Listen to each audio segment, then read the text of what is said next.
মধুসূদন এমজে কিচেনে সকল বন্ধুদের স্বাগত জানাচ্ছি। আজকে কাঁঠালের বীজ দিয়ে নাস্তা করেছি খুব সামান্য তেলে, যেটা খেতে খুবই সুস্বাদু হয় আর খুবই ভালো লাগে। একবার করে খেয়ে দেখবেন। আসুন ভিডিওটা শুরু করি।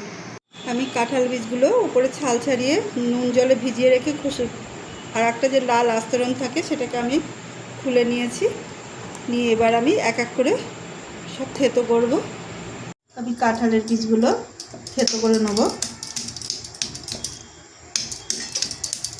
কাঁঠালের দানাগুলো আমি এরকম থেতো করে নিয়েছি। এরপর আমি মিক্সারে দিয়ে ব্লেন্ড করে নেব। অল্প জল দিয়ে ব্লেন্ড করে নিয়েছি, পরে আরও জল দিয়ে মিহি করে বেটে নিয়েছি, ব্লেন্ড করে নিয়েছি। সামান্য জল দিয়ে দিচ্ছি। এবার আমি ব্লেন্ড করব। বাকিগুলো এইভাবে করে নেব। জল দিয়ে পাতলা করে নেব। এটা আমার মিক্সি ধোয়া জল।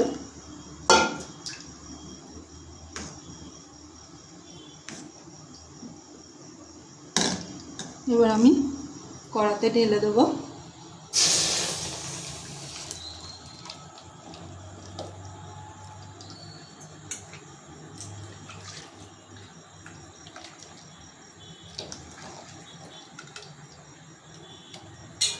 আর একটু জল দেব।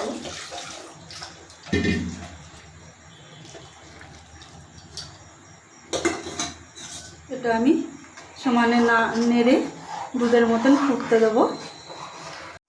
সমানে নাড়তে হবে যেন লেগে না যায়, আর একটু ঘন করে নিতে হবে। এবার দিয়ে দিচ্ছি একটু নুন,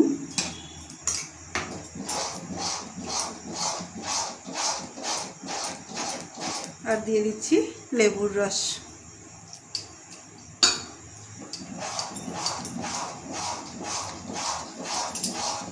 আমি কাঁঠাল বীজের কাঠ নিয়ে নিয়েছি, ঠান্ডা করে নিয়েছি। দিয়ে দিচ্ছি হিং, দিয়ে দিচ্ছি গোলমরিচ গুঁড়ো, ধনে গুঁড়ো, জিরে গুঁড়ো, আর দিয়ে দিচ্ছি গরম মশলা গুঁড়ো, দিচ্ছি ধনেপাতা কুচি, পেঁয়াজ কুচি, আদা রসুন বাটা, আর দিয়ে দিচ্ছি ডিম। একটা মতন আগে দিয়ে নেব, পরে আবার মেখে নেব। পুরোটাই দিয়ে দিচ্ছি। সামান্য একটু নুন দিয়ে নিচ্ছি। আচ্ছা করে ফেটিয়ে নেব। আমি এবার ময়দা দিয়ে মেখে নেব।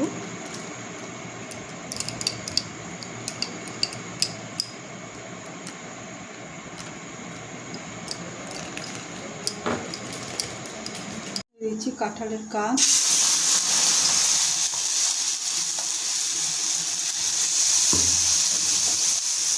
আস্তে আস্তে করে গোল করে দেব।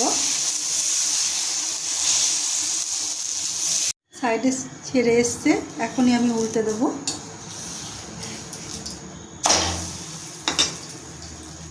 আর সাইড থেকে খুব সামান্য অল্প অল্প তেল দেব। আমার হয়ে গেছে, এটা আমি তুলে নিচ্ছি। রেসিপিটা ভালো লাগলে লাইক, কমেন্ট, সাবস্ক্রাইব করার অনুরোধ রইল।